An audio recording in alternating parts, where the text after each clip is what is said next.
Welcome back. Welcome back to Memory Lane. Woo! All right. That's what's up. What's your name, dude? My name is Benjamin Tupokia. Benjamin. That was pretty bad. My brain didn't work. My name is Geron, Requiem. Geron. No, you're Grace. Fine, whatever. I'll be your Requiem is fucking mad. It's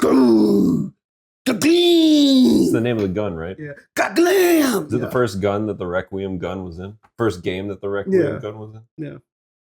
It looks like the hand cannon that you can unlock in Resident Evil 4, but not really. It's like functionally like that, but it doesn't actually look like it. So tell me about the game, because I've played the first 5 minutes about 6 times. Because you've got big brown for brain right now. Look, Resident Evil Requiem.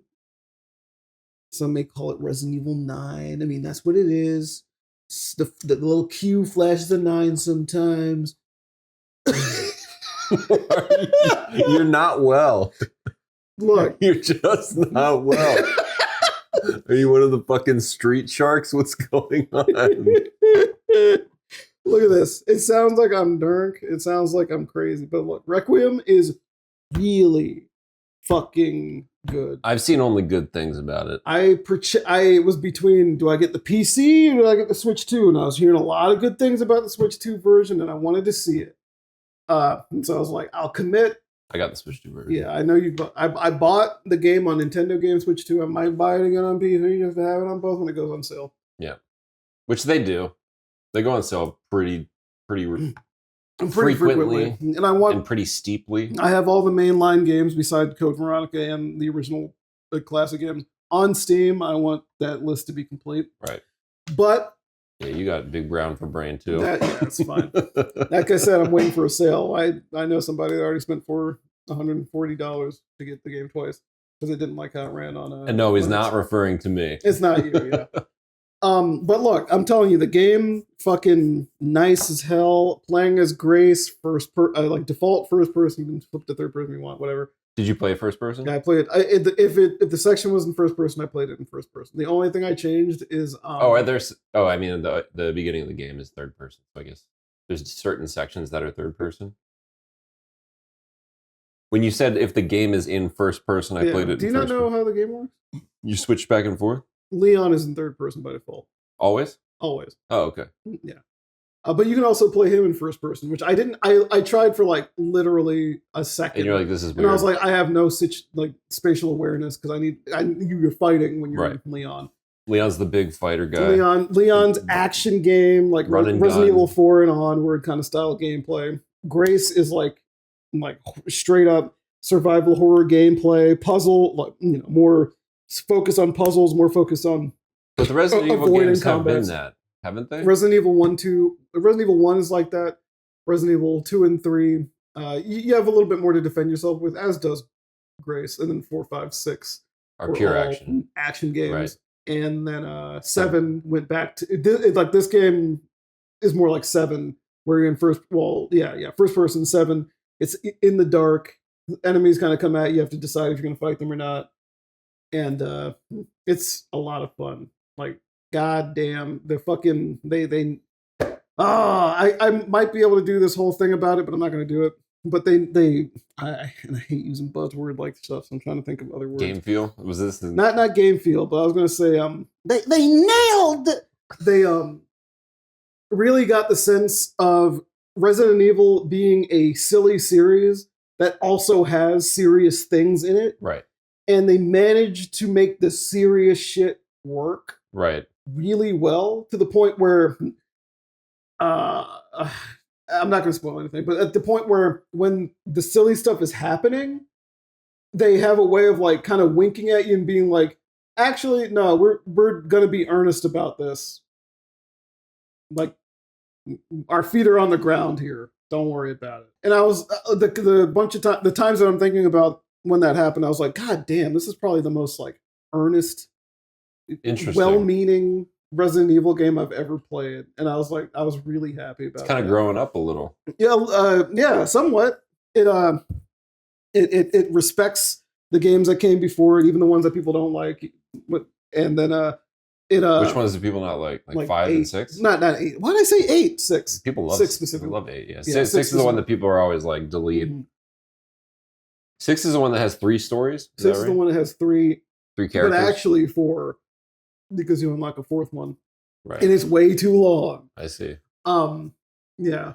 And ironically, having 2 different characters you play as in this game that have 2 different play styles is kind of like the way 6 works, which I didn't even think about until just the second. But I think they handle both play styles well.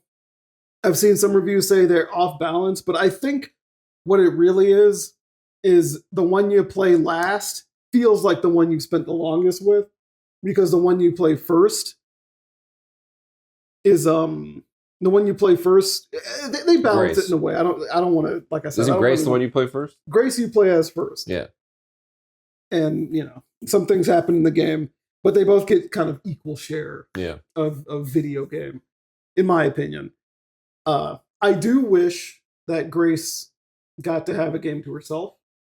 I wish she didn't have the baggage of Leon being in a around. being in a Leon game. Yeah, exactly. But I also think Leon was built up properly for this game, and like I said, like silly shit. The silly shit's there, but it's got its feet on the ground. Yeah, and it's very much believable in comparison to. It doesn't take you out. The way some of the other games are, especially when it comes to like RE5 and the way that game ends. Do you know how RE5 ends? I've beaten it, but it was like literally in 2000. Yeah, the fight in the volcano. Okay, it's like it's just doing this. It's video gaming. Yeah, and like I don't mind that it's video gaming. By the way, I think it's great that it's that way. But the themes of like the thematic stuff between all the games in the series is not all over the place. Right. But like I said, I think Requiem has a lot of really good stuff going on. It looks good on Switch too. The frame rate it tries to get to 60. It gets there quite a lot of the time. There are places where it gets shaky. Understandably, I think if they had a little bit more time and added a 40 FPS mode, that I think the game would be in like perfect shape. Yeah, prim shape. They made the appropriate cuts to get it on the system without sacrificing any content. Right. HDR functions the way it's supposed to, in my opinion, even though it doesn't seem to be the opinion of everybody who's playing with the game. Gyro aim feels great. I think this is the first time they've gotten gyro aim in the third-person games, especially. Nice. Where it doesn't, like, the gyro aim in Resident Evil 4 remake, on PS5 specifically, because I think that's the only version that supports it, feels like doo-doo. It feels like crap. But in this game, I was using it more than stick aim. Interesting. I would, like, when I was looking at zombies, aiming at different parts of them, I was just moving the controller. It was, sensitive enough, all that. Like I said, I don't want to spoil anything. The game's been out for a week as of today. I really, really like it. I'm really ready. I'm ready to go in and do another playthrough on the higher difficulty. There you go. On the So I'm relatively new to Resident Evil, and I want to kind of do with it like I've done with some of these franchises, like Turok, Metal Gear Solid, some of your faves, giving them their due shake. No, I've wanted to go through the Resident Evil games for a long time because, like, I remember hiding in the bathroom in my basement, watching my brother play Resident Evil 1 and having fucking nightmares of the dogs jumping through the window. Jumping through the windows. I forgot you're big PUSSY. Okay. Turn it off. I need to beat his ass. No. That's fine. But I kind of want to play the original game. That's what I know. It's on PS Plus. It's on PS Plus, and you can get it on GOG on PC too if you want to play it that way. Okay, well then. I'm gonna play it on PlayStation. Yeah. But I want to do that because, like, I think I'll like it a lot, even though it's a really clunky game, especially trying to play it in 2026, and it's not very, but it's unforgiving in a lot of ways. It's unforgiving by modern standards. Once you feel it out, it ain't that bad. Okay, it's not that bad. Like that Resident Evil 2, especially. There's a reason why a lot of people like that. Resident Evil 3, none of them were that bad. Okay. Once you like tank controls, okay, this works. I got it. The game's fine. You just have to figure out the puzzles, and that's the fun part. Right. Yeah. All right. Yeah. So I want to play those games in their original form. Okay. I don't know the order that I want to do all this, so I'm kind of looking to you for some guidance. We talked a little bit about it. Yeah. Right. I want to play the original games of 1 through 4. Sure. 4, I would have to settle with the Switch version. Why? What do you mean, why? That's on PS Plus too if you want to play it there. Oh, is that... It's not like a modern ported version? It is a modern ported version of the original Resident Evil 4. So is it not the same as the one that's on Switch? The one that's on Switch is that. Oh, yeah. But you're going to play it on Switch. Okay, I understand what you're saying. Like, I don't have it on GameCube. Yeah, okay, I understand what you're saying. Yeah. I got to play it at 60 frames per second. Is that the only difference? It's I feel like people talk about the GameCube version being the best version. The GameCube version is the most like polished version, right? Like in a lot of obvious, not so obvious ways. But like I said, don't force yourself to play the GameCube version. If I had it, I would, but I don't have it. I have it. Of course, I have it. I know you have it. But how does that help me? I could let you. You don't do that. I don't do it typically, but I've let people borrow it. This game has been to so many people's homes. I was like, y'all. What are the chances this is going to be on NSO? 0. Absolute bottom level 0. It'd be sick though. You can buy it on Switch 2 and it works on Switch 2. Now they had to patch one of the firmware updates. I already have it on Switch. Yeah. And it runs like lot 60 rather than the little slice. Oh, does it dip on Switch 1? On Switch 1 it dips in a couple of places. It's actually not bad. I played it on Switch 1. I was like, this is fine. Okay. So I want to probably play 1 through 4. I don't know if or when I would slot in the remake versions, because I know people really like the remake versions, and they're different enough to play differently. They're different to play as different games. Yeah. And in general, when it comes to Resident Evil, when they make a remake, the remake. Interesting. The remake, like remake 1, remake 2, remake 3, remake 4. Like they replace the game. Yeah. Okay. Like narratively, at least. Interesting. Yeah. You can even see it in the original Resident Evil 4.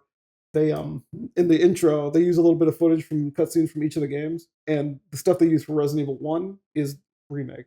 Yeah. So what order would you play these games in if you had to go to a fresh newcomer? It's like, I want to play all the games. Do I just play them in release order? You play them in release. You just go up the numbers. All right. And then you don't have to play 0 if you don't want to.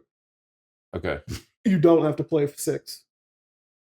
I almost recommend not playing 6. Interesting. Because 6 is where a lot of people drop the series. Because if you're playing it all in order and you play 6, what about especially Revelations? after 5, Revelations 1 and 2 are cool, but you don't. You play them when you just want more Resident Evil. Right. Like there's stuff in them. Like Code Veronica has. Code Veronica, I'm waiting for the remake. Yeah, I think Code Veronica sucks. I disagree with him, but I think Code Veronica sucks. I've heard very mixed. The reality is when Code Veronica came out, people said it sucked. People did not like Code Veronica when it came out. Its score on Metacritic is like 94.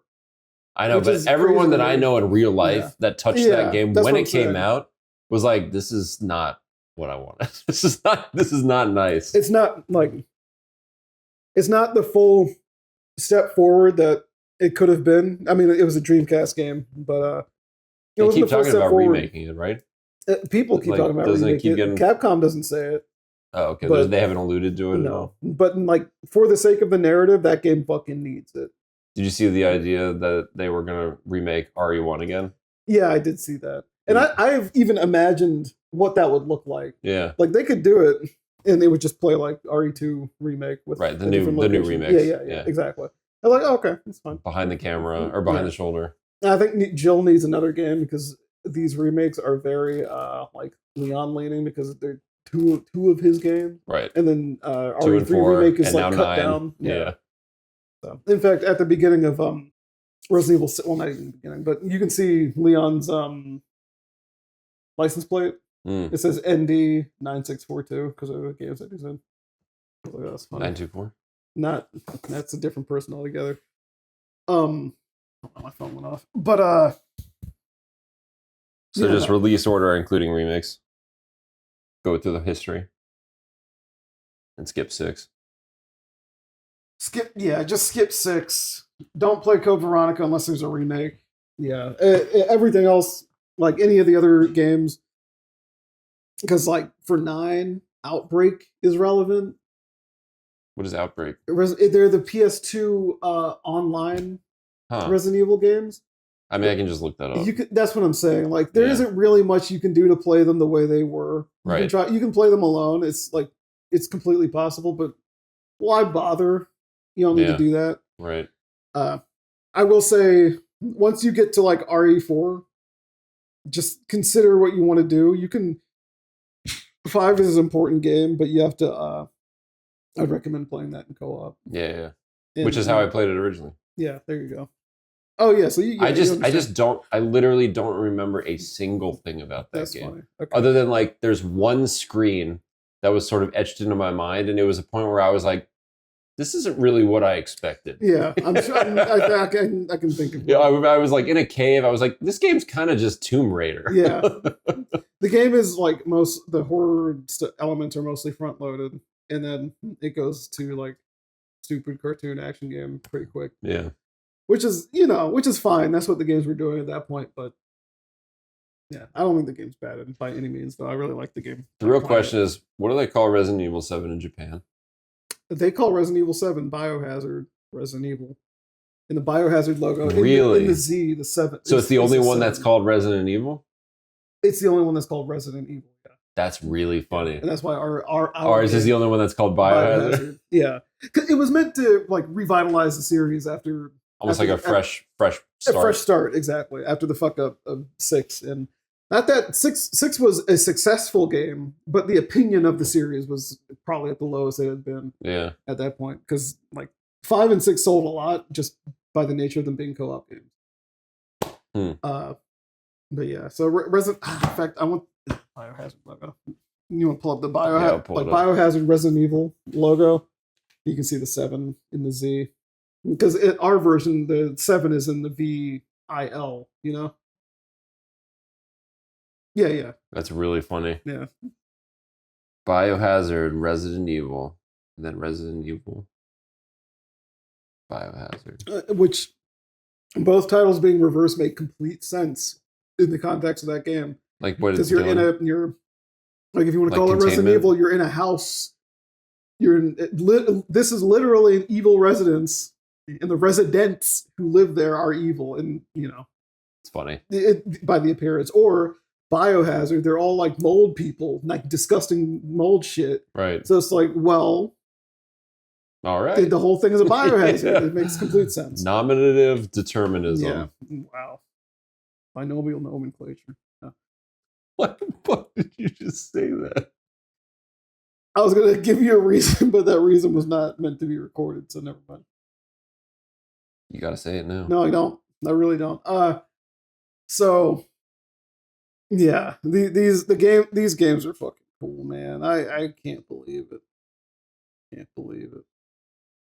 I can't believe 9 is like actually the good shit. What does it mean for the future of Resident Evil? What does it mean? Yeah. Where does the series go from here? But the series has a very clear place to go. So. Oh, it's like part of the game. It's a spoiler. I wouldn't call it it's a spoiler. But it's like, how does it compare to Silent Hill? Silent Hill and Resident Evil are totally different. The Silent Hill games, there's a lot of different ones too.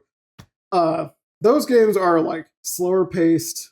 It's not about a guy that has military training or whatever, who's meant to get through a real life situation where they're dealing with a like body horror that's created by a corporation or whatever. Silent Hill is about looking inward, and I see how that inward look is projected before you as you deal with the results of either your actions or people around you's actions or any of that kind of thing, and how different people interact who have different kinds of like trauma and like different sins they've committed on the world around them that either they're willing to admit or they can't really come to terms with.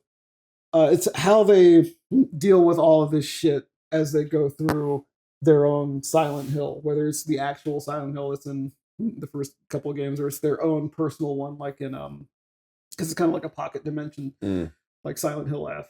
I see. I believe Townfall is probably going to be like that. Those are the newer games. But yeah, they're very different. And they play very different? The first Silent Hill still has tank controls, but the environment is fully 3D.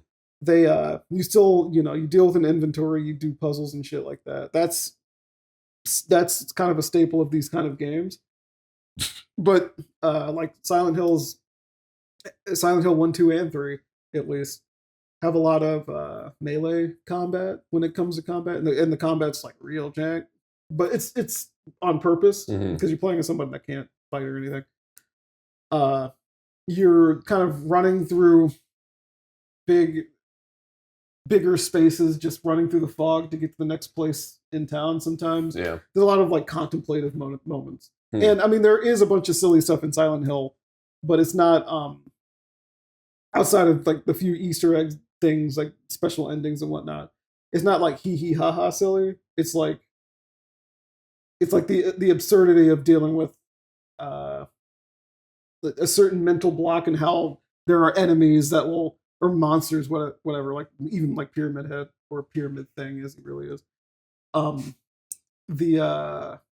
How that stuff manifests, right, and then how those things approach you, whether it's weird sexual shit or just more body horror or anything like that. I see. Okay. Yeah, it's like the surrealness is what can be is kind of like quirky to a degree. What the other thing I thought of when I first booted up RE9 is reminded me a lot of Alan Wake, specifically Alan Wake 2. How it's like FBI field office, getting called in on a job. Yeah, seems like everything's normal, right? And then, although I know that it's completely different once you actually get into it, but I wouldn't be surprised if they didn't take some inspiration from Alan Wake 1 and 2 specifically, because it's not. There's no way they did. The game is kind of referential of a lot of different things, so it makes a lot of sense to me. Now, what does it mean for Pragmata? Pragmata? It means Pragmata is going to run great on Switch 2 as well, but it doesn't mean anything. Pragmata is its own separate thing. If you want a game that's all about shoot, it's funny that all these fucking Capcom games are about some dude and some little blonde girl. Yeah, I mean that's what I mean. It's like it feels like they have their niche, and they're just kind of reskinning it with different theme settings. Like it feels like, other than the hacking, which is sort of like a net ad for Pragmata, like the game design itself feels like it's over the shoulder shooting. Yeah, over the shoulder shooting. You got enemies that are like kind of shambling towards you, right? So I didn't even think of it that way.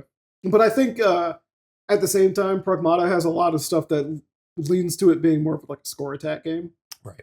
And not that Resident Evil games aren't that. They become that. They're kind of arcadey. Yeah. But like Pragmata seems to be that on the first run. So probably leaning more to something like Vanquish without the sliding. Right. Kind of thing. Where instead of sliding, you're doing the hacking. Yeah. And I'm sure as the game goes on, you get more complicated choices to make while doing the hacking. Like, do I want to pop this thing that slows this enemy down, or do I want to pop this thing that does damage, like what's it called, AOE damage or something? Are you gonna get Pragmata? I want to get it. I'm deciding. Now that it comes out a week earlier? It comes out a week earlier, but I also have to do the thing I did with this game and decide if I'm going to get on Switch 2 or PC. Because this game has the benefit of mouse aim. That's true. But at the same time, the mouse hacking I don't like. Right. Because you have to. Having two sticks is nice. Having two sticks. But even then, the hacking on a controller, which I can do on a PC, of course. But the hacking on a controller, you do it with the buttons. And the buttons are the directions. And I'm like, oh shit. It's cool. This feels good. It's cool. Like, it's nice cool to it's like multitasking that feels natural. Yeah. And like, it's crazy that I'm in a situation where I can consider, do I get this on this or that? It's not just instantly like, this is the best. Because like, this game is AAA, I need to go get it on PC. Yeah. But it's like, my PC is connected to 2 monitors on a desk, whereas, and I used to use a TV, but I don't do that anymore. Whereas my Switch 2 is connected to the big TV in the comfortable room. Right. And like, if the game runs good enough, plenty good, that I can still enjoy it, no problem, then I may as well get it there and then have the versatility of big TV and handheld play, even if I don't use handheld that much on Switch 2 yet. Right. Not to mention some of the games having the mouse mode, which Resident Evil I don't think does. I don't think it does. It doesn't really. But like in my head, I'm considering these 2 Capcom ports kind of quick. They've come out. They're coming out before the system isn't even a year old, and it's like I can only imagine what they would be able to do with it if they had more time to gave themselves more time to spend, like making those cuts and stitching it surgical, more precision, surgical precision to get the most performance out of it with the least distracting cuts. Right. So, like, I think Switch 2 is in a good place, and I think these games from Capcom are a really good fucking place because they usually run great on everything they're on. Yeah. Resident Evil Requiem on PS5 Pro is one of the first games to get the next iteration of PSSR. Yep. On PC, if you have an NVIDIA card, it utilizes path tracing. On Xbox, it's available. And then Switch 2, obviously, the Switch 2 gets the benefit of DLSS to upscale it so you get a decent frame rate at a reasonable resolution from a lower resolution. And I think it's just looking real good. It's good. It's looking kind of good, pal. It's good. Just like chicken tenders. It wasn't chicken tenders, chicken wings. Chicken wings. Yeah. I'm not going to sing the song. The little AI thing. Speaking of AI, should we talk about AI? What's there to talk about? There's a lot to talk about. I don't talk about it. I don't know what you're going to start with. What's there to talk about? I can't not talk about AI. After some of these things that I was showing you. We got to talk about AI. AI is going to be a topic that becomes more and more talked about here in the games industry, in every industry. And we're kind of at the tip of the iceberg now. Sadly, in some ways, I think. I'm here to give you a little bit more of a balanced approach. I'm not going to fucking shill AI, don't get me wrong. I can't believe Memory Leak is a fucking AI bro podcast now. I can't believe this. I can't believe it. No, here's the reality, right? I'm never going to support AI for like spitting out art assets that are scraped and combed on, copyrighted products that other artists, sweated through manually, right? Like, I'm not about that.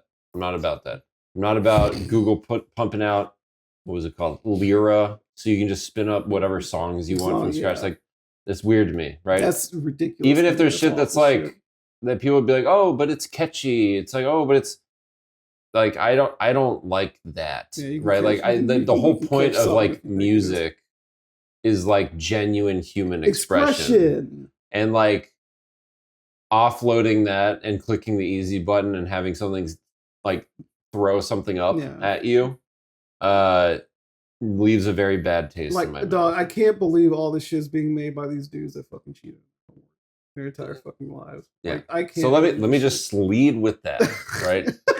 That's how I feel when it comes to like, and I feel like this with anything truly, where it's like if you're using AI wholesale, you're like you're putting in your little prompt and you're clicking go start to finish, and you let it just like you just react to whatever it gives you, and like that's your final thing. Yeah. It's gonna be messy. It's gonna be nasty. It's gonna be soulless. So that's the thing. Now, on the other end of the spectrum, fuck are you laughing at? Good. What are you laughing at? Tell me what you're laughing at. What? I just want you to continue. I can't continue now. Tell me what you're thinking. I'll tell you what I'm thinking when it's time to reveal it. But I need you to finish your thought. Well, I have a lot of thoughts. I finished this particular thought. On the other side of the spectrum, yeah. On the other side of the spectrum, it is a tool. Also soulless. But yeah, go ahead. What? Anything it spits out is going to be soulless. It is a tool to be used. Yeah. I think there's a lot of tools out there that are kind of soulless. They're just tools, right? You pick up a fucking hammer. The hammer doesn't have soul. You're using a hammer to put a nail into a thing, right? Yeah. You're choosing where to put the nail. You're choosing what the nail is fastening. You're choosing exactly. There are choices to be made. The hammer does not choose for you. Yeah, you could use a hammer to nail a bunch of fucking things together. That a screw is a better job, right? Yeah. Like there's different tools for different jobs. Yeah. AI is a tool to be used for specific types of jobs in specific industries. And that's like the reality is it's going to happen, right? I think the mentality, the understandable human reaction and aversion to what AI is potentially capable of and potential of replacing people for. Yeah. I understand that, right? I understand that human reaction to it. But like people, I think the more I'm just laughing because I'm trying not to laugh, but I'm not laughing about anything. I don't know why I'm doing this. Hold on. You can just laugh. Like I'm trying to. I don't know what I'm trying not to laugh at. Go ahead. I don't know what's going on right now. Go ahead. I think, the unfortunate reality is with any technological advancement is the people that adamantly refuse to engage with it on any level, reject it wholesale, and just fight against it are going to be left behind, right? Sure. They're gonna be worse off by not trying to find a way to integrate it into their lives that makes sense for them and for their jobs, right? So that's kind of generally what I've been understanding. As in my job is a fairly soulless corporate white collar job. Sure. The type of job that is going to be most affected and disrupted by what AI is able to do these days and what it's capable of. Yeah. I came across this realization about a couple weeks ago, right? I've always been kind of skeptical that it's really ever going to be able to do what humans can do on any level for any type of task. So I was kind of just like, all right, whatever, like it can help you for, I don't know, putting together like the format of a template of a letter that eventually you want to like write your own words. It'll create you like the formatting, right? Or it'll create you a boilerplate that all the text is just junk, so you're going to have to go and type it. It just gives you a quick starting point. That was how I always saw it. After the latest Anthropic Claude release with Opus 4.6, though, things fucking changed for me, and I started to fucking spiral mentally out of control, as you know. Yeah, I know. I fucking know. Yeah, so whenever these models kind of like release an update, I kind of just try to stay aware of like, what's happening. And it's hard to get good information about these things because on the one hand, there isn't really an objective measure of them, right? They have benchmarks, but even like the biggest AI bros in the world would be like, I don't really trust benchmarks. Yeah. Benchmarks don't mean a whole lot. Benchmark when it comes to that kind of thing. It's something that's just so non-deterministic in the way that it responds, right? So it's very hard to quantify how these things are changing model to model, right? Different people have different use cases. They're using it in different ways. They talk to it differently, right? So I think the whole your mileage may vary situation very much applies. And different people are able to get different amounts out of it.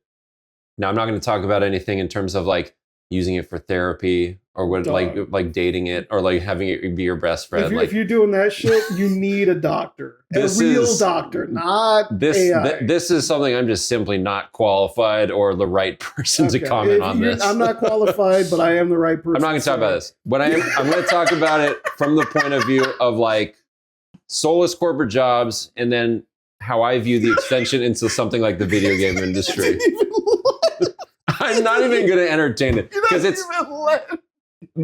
it's such a big topic. That is such a genuinely big topic to like. It's not even worth like looking at it right now. Like I'm just going to ignore it and keep going. About mental health. That's the entirety of it. But all right, fuck it. And like taking advantage of people. Like it's really disturbing. Yeah, it's really creepy shit. Anyway. So my test cases and my use cases for it. I mentioned that like I try to stay aware of how these things are changing when it's starting to get like certain buzz and what people are saying they're able to do with it. And I take that with a heavy fucking lump of salt, right?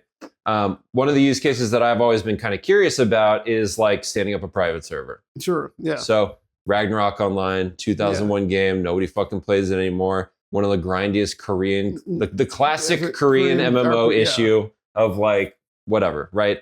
you know that our friend, our good friend is like completely obsessed with the game, and it has this weird fucking stranglehold. Yeah. At one point he was like, when are we going to try and make a private server? So I was like, all right, you know what? Fuck it. I saw that this latest model came out. I'm not going to start with it because it's expensive. I'm going to go and look at like ChatGPT. Let me just see like how quickly I can get to like learn about how do I stand up a private server? I don't know anything about a private server. I don't know anything about the technology stack. I don't know shit. And the thing about Ragnarok Online as a good example for this is that all of the information about it is like pretty poorly documented. You know, there's some GitHub repositories that have some decent documentation as of a particular point in time. Yeah. But it is always changing. It's a very moving target as the official client changes. Documentation, things get updated, things get out of date. Almost all of the actually valuable information is in like forums. And then you'll find somebody that's talking about the actual thing you need. And it's like, let me DM you this. Yeah. Like there's a gatekeeping mentality of it, of like, only people that are like brilliant software engineers are ever really going to be able to do that. And it's like, if you're not a brilliant software engineer, like don't bother engaging type thing. Yeah. And that was always kind of my experience with ChatGPT is like, let me try to like understand what these people are talking about. Let me try to pull this down. Let me try to like massage it, figure it out, pull in my own client files, see how far I can get. Even as of a couple of weeks ago with ChatGPT, these models get me into this sort of circular loop thing, which always really pisses me off with like Copilot, especially is bad at this. It'll give me a good starting point. And this is still true of all AI models where it'll start very strong, right? Yeah. The whole thing is the context window that I'm putting in quotes, which is like the more you talk to it, the more it will hallucinate, the more you're filling up the context window with your conversation and information it's figuring out. And then it starts hallucinating, it starts to fucking fall off the rails. So it would always start strong, and then through the conversation, it starts like spinning this like circular broken code. It only knows what's like very clearly and thoroughly documented in GitHub repositories. It's like, God damn it, this is so frustrating. And so then I pointed it to the new Claude model, and it fucking like nearly one shot reverse engineered the entire code base. Disturbing.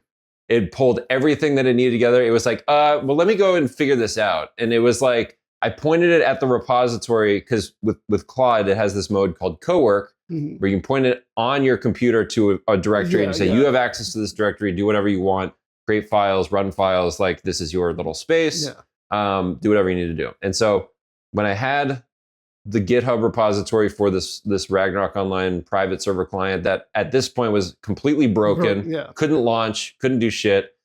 And I said, this is what I'm trying to do, Ragnarok Online. Gave it some basic details on like my goal. I wanted to get it running, right? I don't know anything about what's in this code base. Just get it running for me, right? Yeah. It basically goes through, it's like, I see the issue. Let me run this Python script. Let me validate. Let me update these files over here. And like by the end of a 30-minute session, it had a running client, right? On my local desktop. So then I was like, let me push this. Let me see how far I can go. Yeah. Okay. Now that I have the private server, I need the database to get spun up on our private server that we have in my house.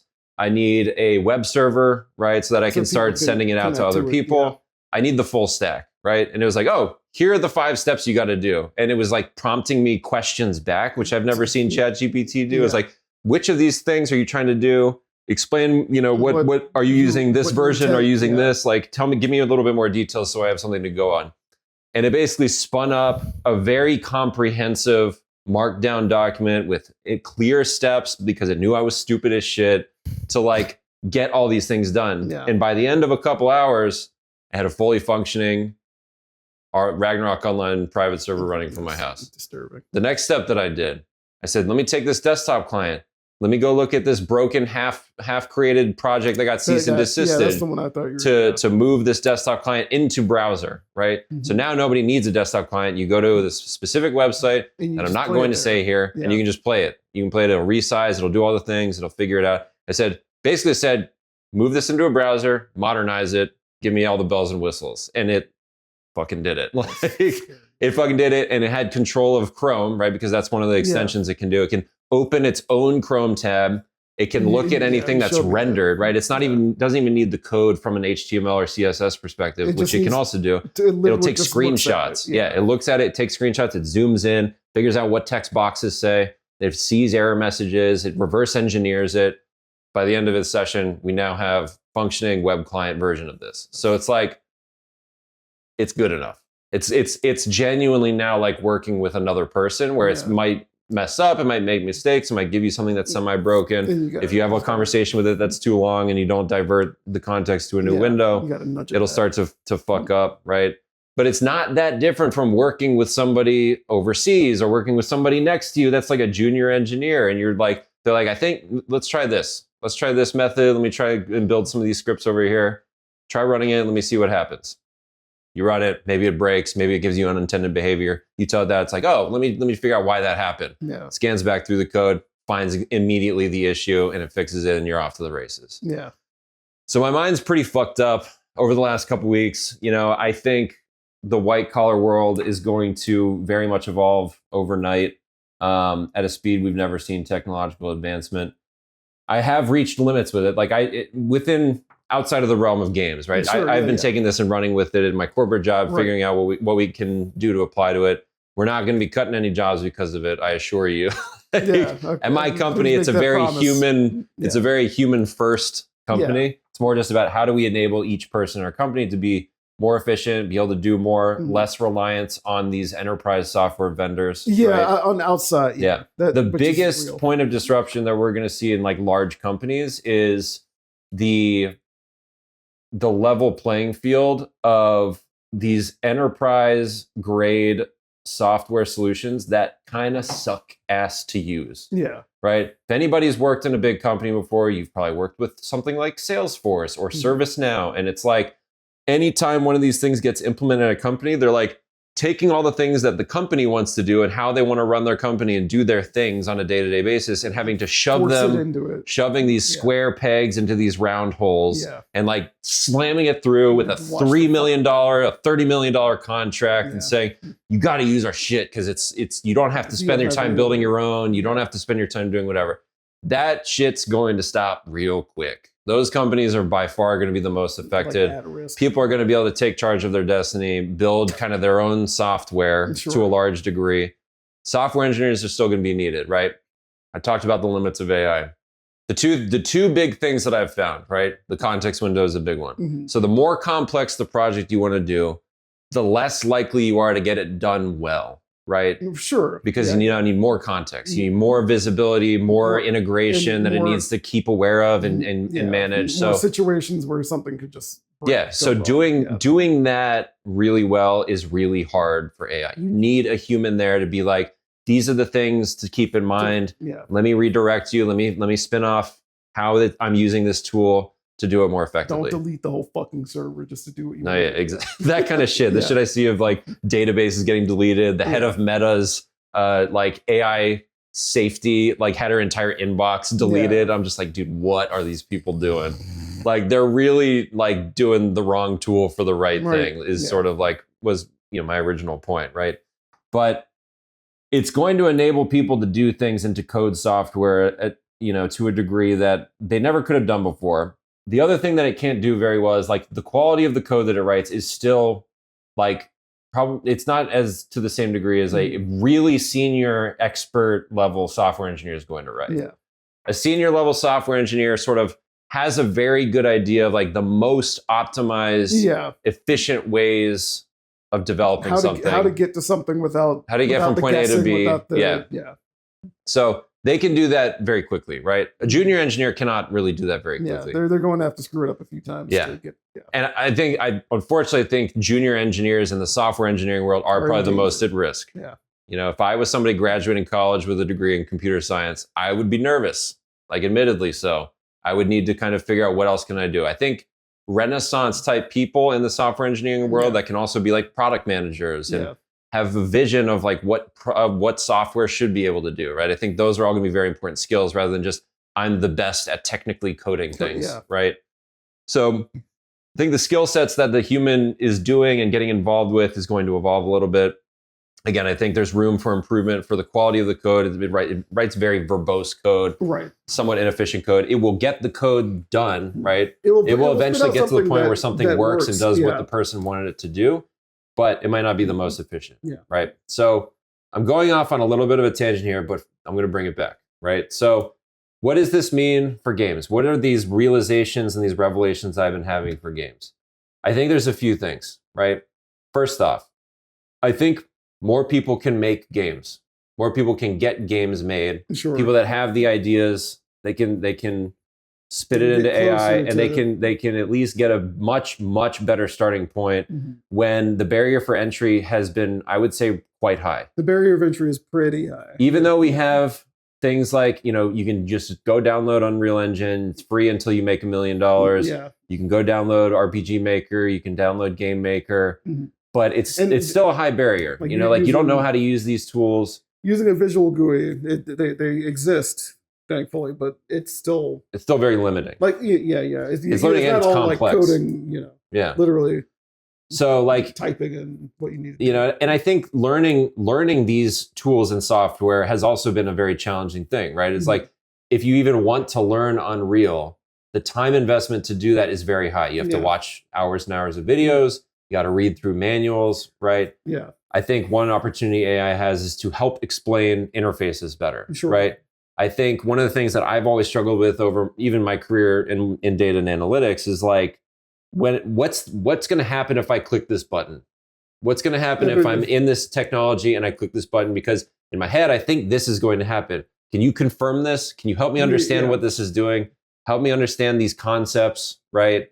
Just like tell me industry best practices for these things, right? Yeah. I think that ramp up period for people that want to do these things is going to become much faster. So I think that's a good thing, right? Obviously, it might not be 100% correct, but it's the right use case where it's like you have a very specific question.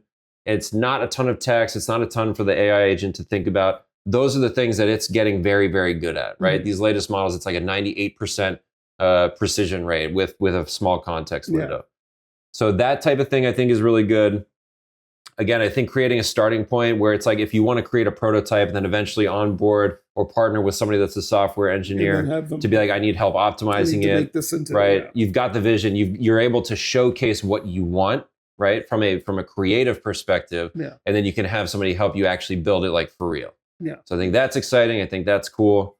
I think, I don't feel as bad about automating or largely 80%, 90% automating this stuff with software code as I do compared to like artistic assets because it's a tool, right?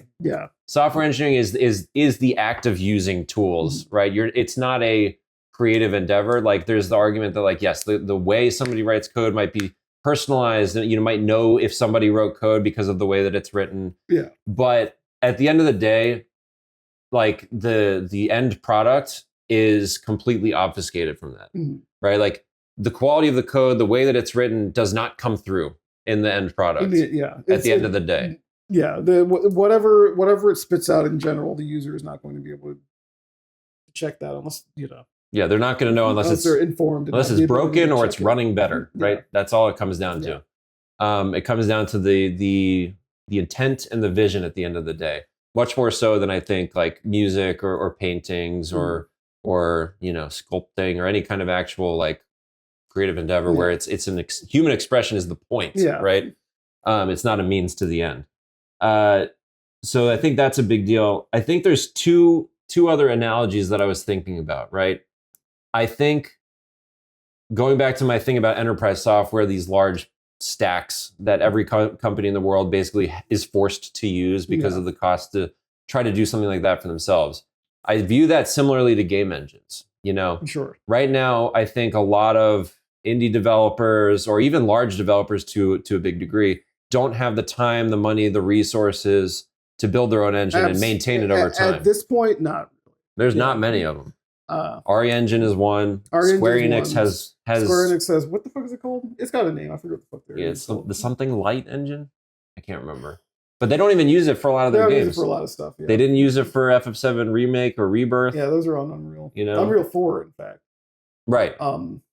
Unreal 5, we all know about the weird stuttering issues. Like optimization is constantly garbage, right? And I view it exactly the same as I see in enterprise companies, where it's like people have a bad experience they get the thing done that they want eventually, and they do it reasonably effectively. But like, it kind of just sucks. You can feel the stink. Things that are, you can feel the slime around it, right? So I think people being able to create code at a very fast scale and efficiency rate with a human in the loop to clean it up or keep it optimized, I think enables companies to have that as an option. Whereas that might not have been a financially viable option for it. I think now it becomes financially viable. So I think that prospect is exciting. I hope to kind of see more of that. I don't think it's the thing we're going to know or ever hear about, because people know about people know what the stigma is of it, even admitting to using AI in any form of development. Which, and I'm not about to absolve them. But so I think that's an exciting use case.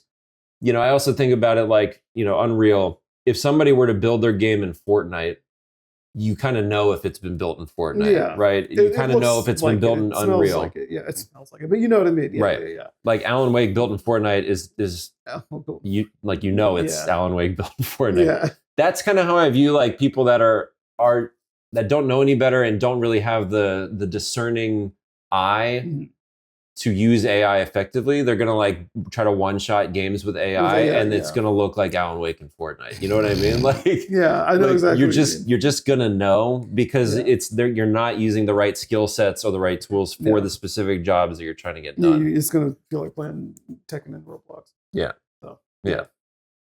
So all this being said, I think the last piece is, other than sort of like people having more bespoke tooling that they can have access to for the way that their company works or the vision that they're trying to implement.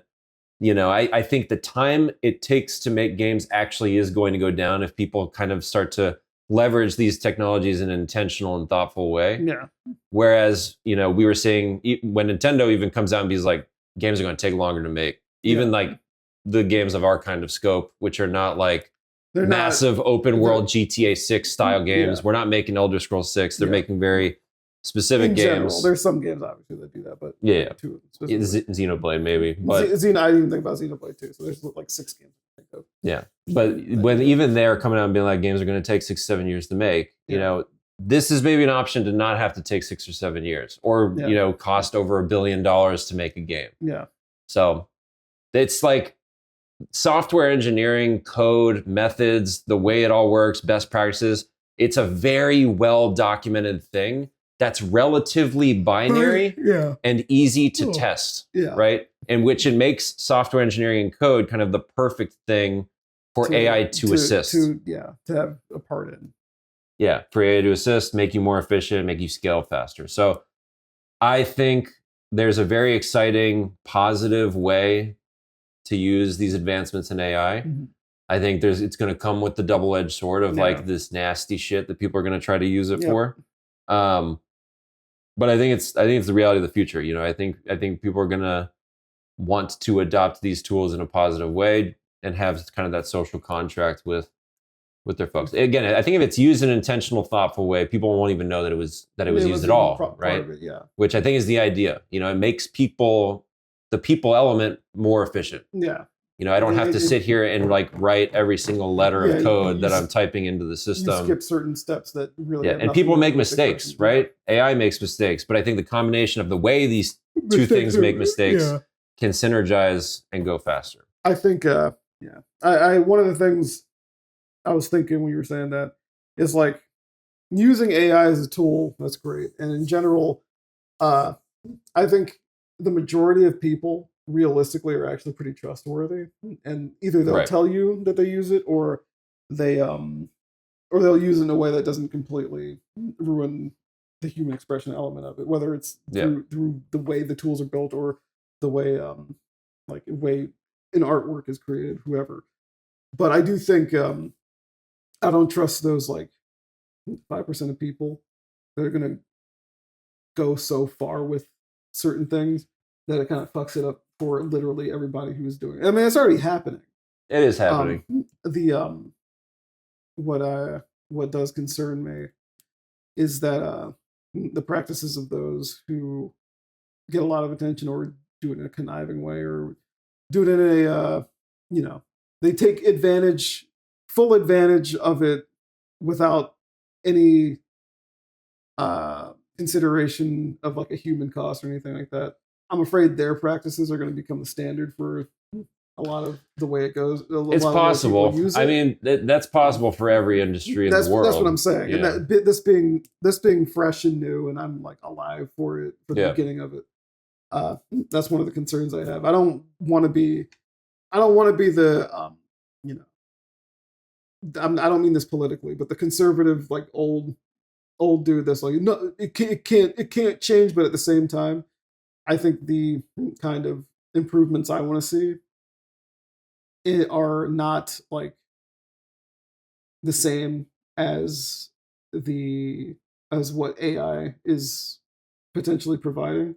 Not granted, we come from two completely different places when it comes to what it means. Like to me, it has no place in anything that I'm doing. At least not yet. It has zero place in it. But you've already had proven cases for yourself where it does work, where it does do what you want it to do. When it comes to like game development, I do think the like building the code is part of the art of making the game. Like even where it's fucked up, I'd rather all those mistakes be human fuck ups, because those human fuck ups are how you get to sing. Those human fuck ups are how you get like that's true.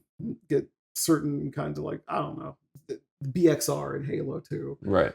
And I wouldn't want that kind of thing to be sanded down for the kinds of fuck ups that you don't get to notice. It's like, oh, it stutters every fucking 15 minutes because one frame is like 1 second, it's 59 frames. It's right. 60, and then the next one is 61 frames per second or something. I don't know.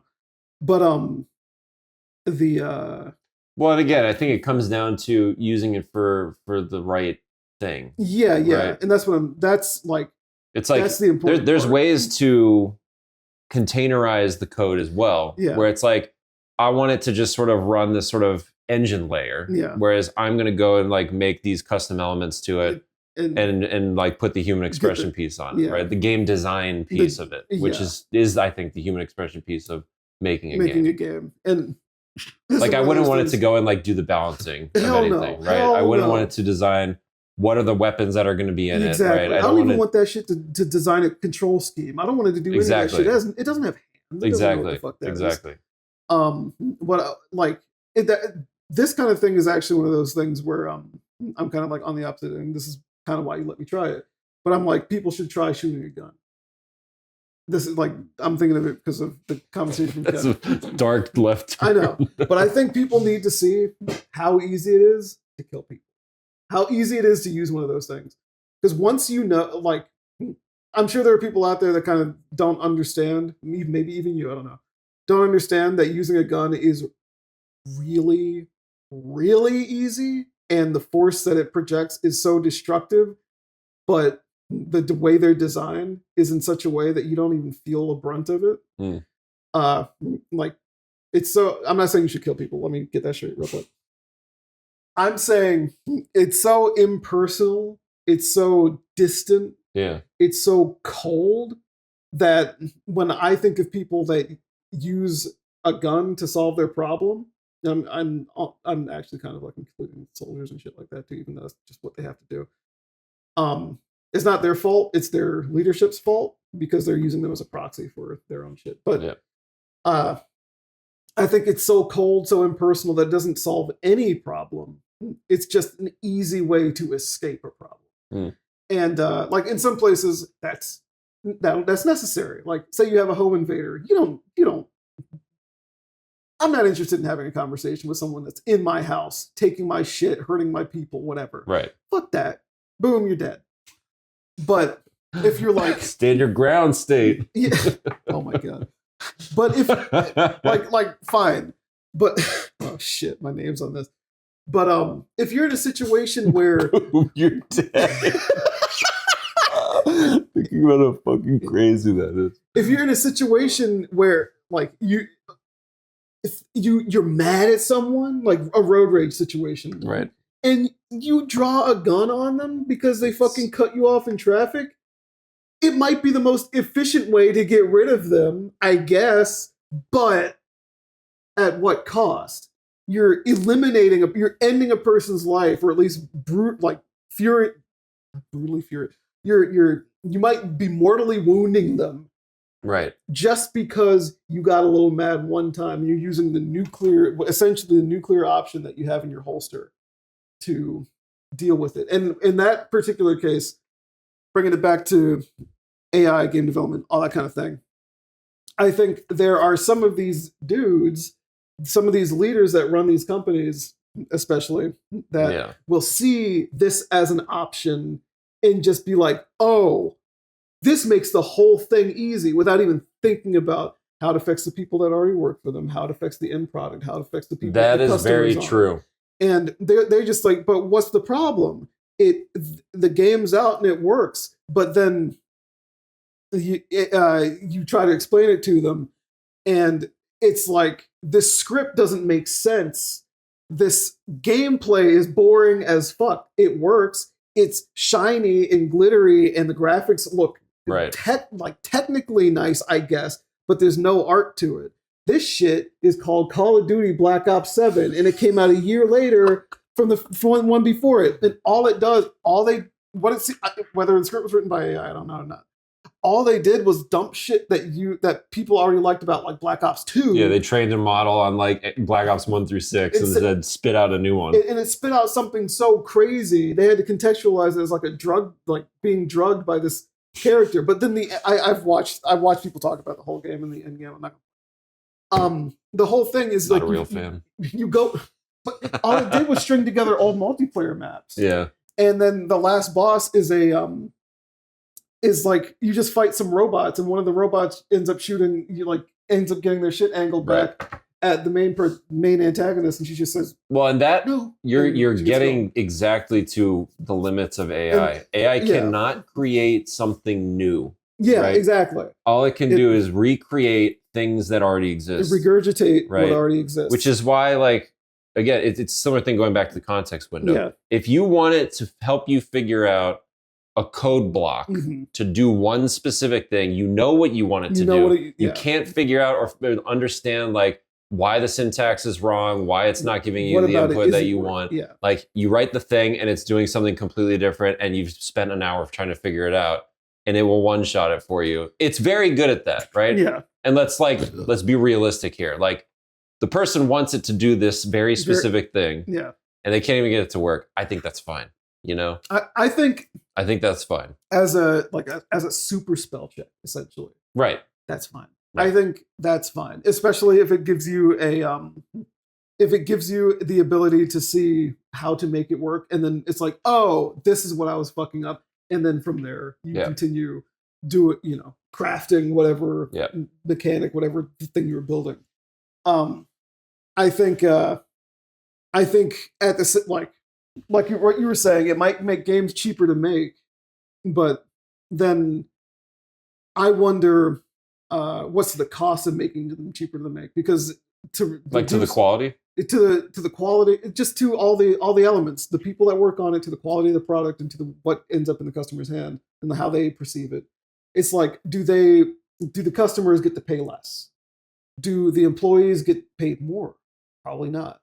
Do people get to stay hired? Do people get to get promoted? Do people get to... These are good questions. These are good questions. Yeah. I think a lot of it comes down to something we talked about several episodes ago, which is sort of the philosophy of the business itself. Yeah. Right? People that run the business, how they run the business, and how they want these tools to be used. I think there is a world, I think there are going to be companies that can kind of balance these things, right? I think if people can make games faster or keep games updated faster, let's take a live service game as an example. If they can push content updates weekly instead of monthly, right, or bi-weekly instead of monthly, something like that. Yeah, you keep the people actually employed longer. People like the game. There's more to come to and engage with. So they actually end up having a job for longer because they are more efficient. And they're able to keep the customer happier in a more... Keep them more engaged with the game. In a more engaged way, right? Like, there's a lot of games that I've really liked and wanted to spend more time with, but they were so slow at updating it, right? Yeah. Guild Wars 2 is a great example. Sure.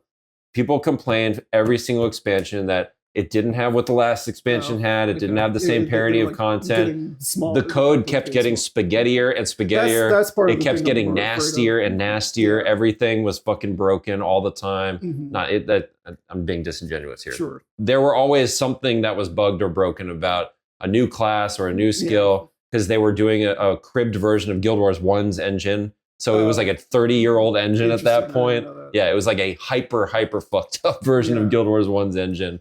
And like they could not pump out updates in a consistent way. Mm-hmm. Like they just couldn't do it. They tried refactoring the team. They tried refactoring the amount of content. They tried refactoring the type of content.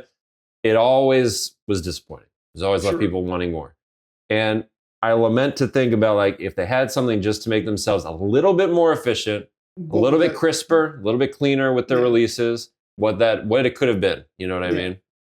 So I think there's a balancing act. There's going to be people that abuse it. There's going to be people that say like, we only need one engineer for every 10 that we have right now, and we're just going to blast it all out with AI. Yeah.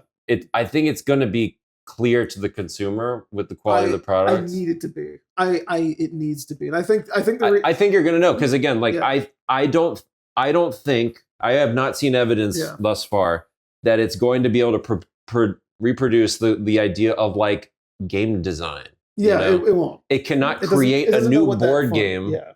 All it can do is like regurgitate aspects of other board games. So it looks like it's different, but then you're going to play it and you're going to be like, I recognize this. Yeah. It's weird. It's a Frankenstein, you know? Yeah, it's an empty version. You need a person to be like, it needs to be this way. Yeah. Right? It needs to be these things in this way. Right? Yeah. Actually, board games are kind of a good example of like what I think a good proxy of what I think it could look like, right? You think of somebody that makes a new board game today and has a cool idea. What do they do with the pieces, right? What do they do with the mats that get printed out? What do they do with the mass production? They send it off to a fucking company overseas, right? They send it off to a plant largely automated that's going to go and pump the shit out. You give them the designs, right? Yeah. They give you something. There's the error ratio, so maybe like the amiibos where it like had a little bit of fuck up to them. There's manufacturing defects, right? I think AI is sort of the software equivalent of that at some point, where somebody's going to have the ideas. Some of it's going to be automated in the production of those ideas, right, and making them come to life.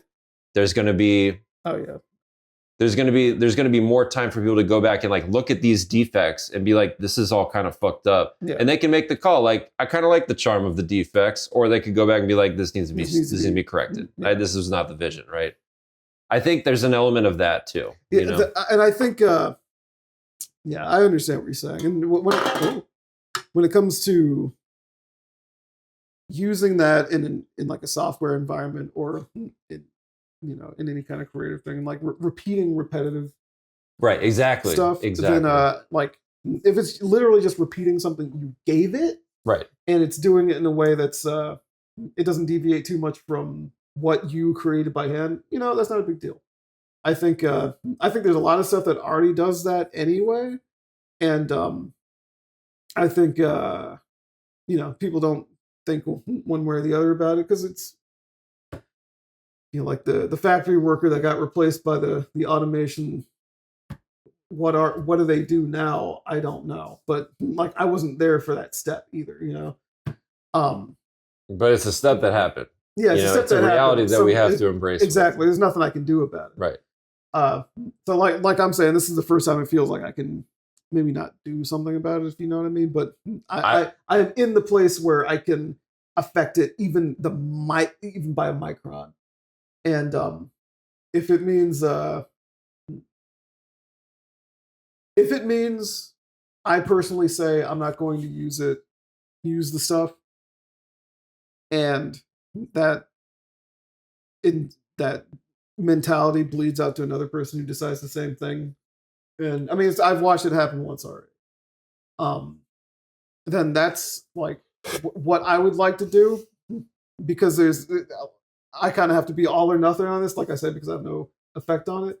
But there will be a point where I have to accept where... I'm curious how you're going to feel like 5 years from now. That's what I mean. Yeah. I'm going to have to see what the result is of all this stuff. And if it, like, is it a fad in certain use cases right now? Sure it is. Yeah.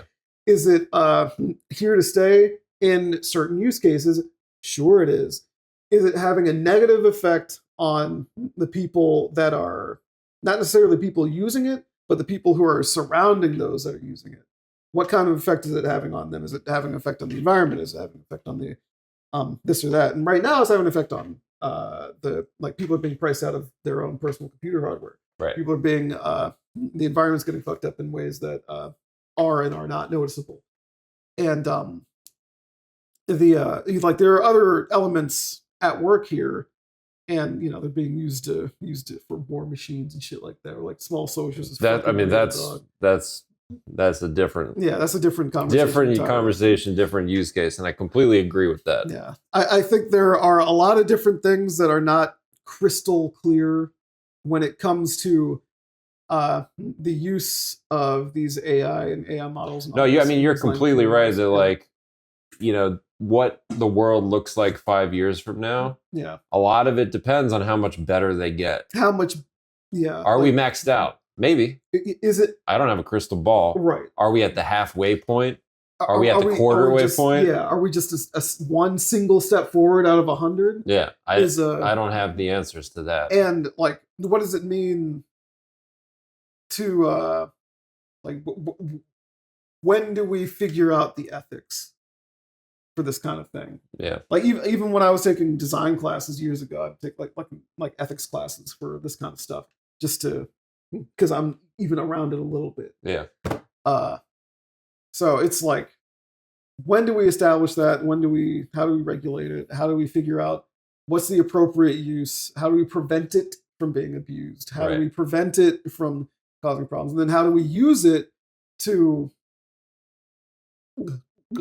how do we properly use it to enhance lives? You know what I mean? Yeah. It should never be at the expense of anyone. Yeah, I agree. And that's I've been obsessively learning as much as I can about it, to a large degree, embracing it. Yeah. And it's with that mentality in mind, because if I'm trying to position myself within my large company as a thought leader on how this can be used to be able to help guide that conversation. Going back to your point, it's we all have a lot of decisions to make. We all have some amount of influence that we have within our spheres. This is how I view myself being able to do some amount of good with how this technology, if it's going to exist, with what this technology is capable of and what it's doing, right?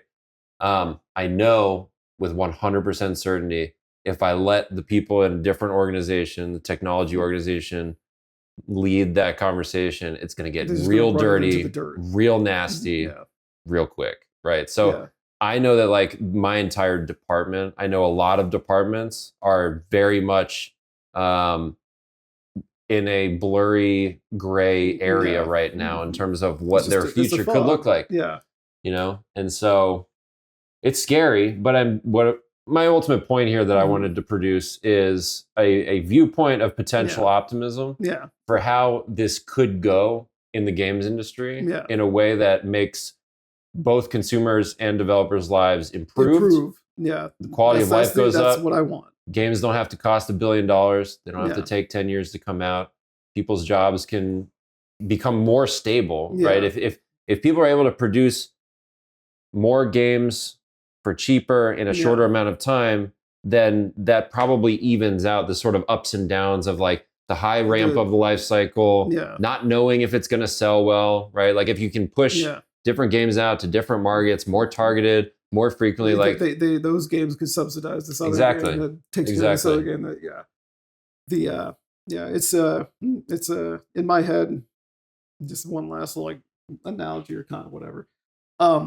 Which, by the way, not to interrupt, but just to finish that thought, that idea is something that businesses in a capitalistic environment very much crave. Yeah, they crave stability, right? Everything is sort of ergo up, but as long as it's doing so in a way that's consistent and sustainable, upward, right? Businesses in general do not thrive or do well, and there's a reason why certain industries are so toxic when it's this highly volatile nature of subjectivity, and it's not consistent, and people don't know when or if things are going to release or in what state.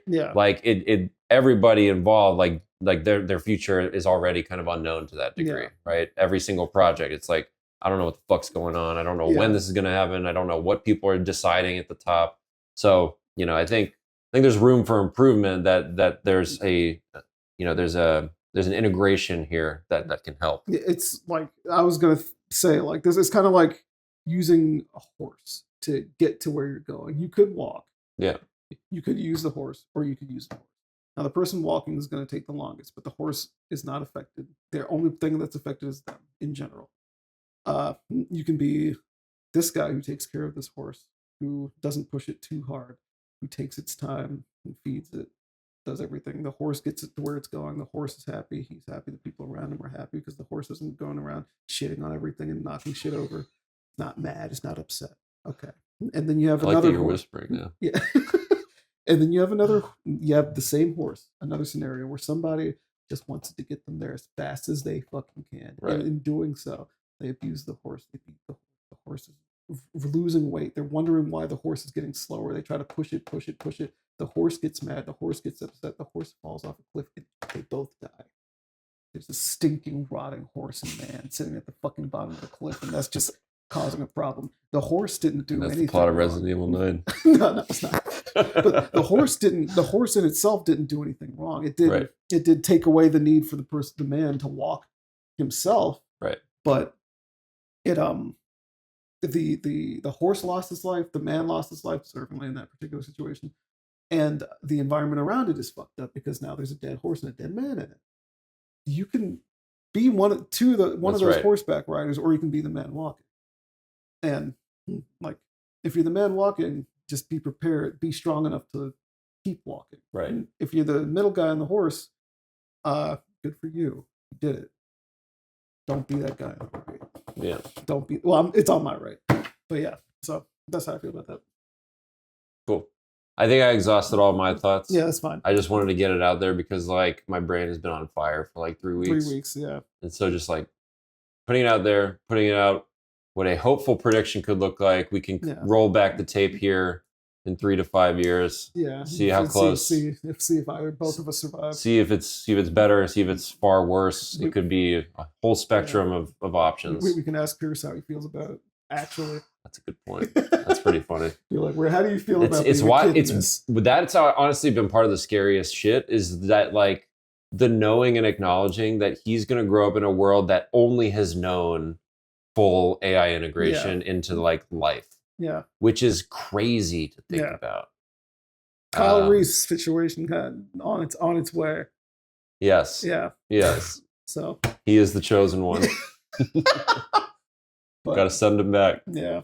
Send him back to the past, play shitty games and suck ass. All right. Yeah, we're done. We're done. We exhausted it. The brains are tired. You like the shit, give us a like, comment, subscribe. Spotify, iHeartRadio, YouTube, Apple Podcasts, Podbean. Podbean. MemoryLeaguePodcast@gmail.com. All right, until next time, gamers.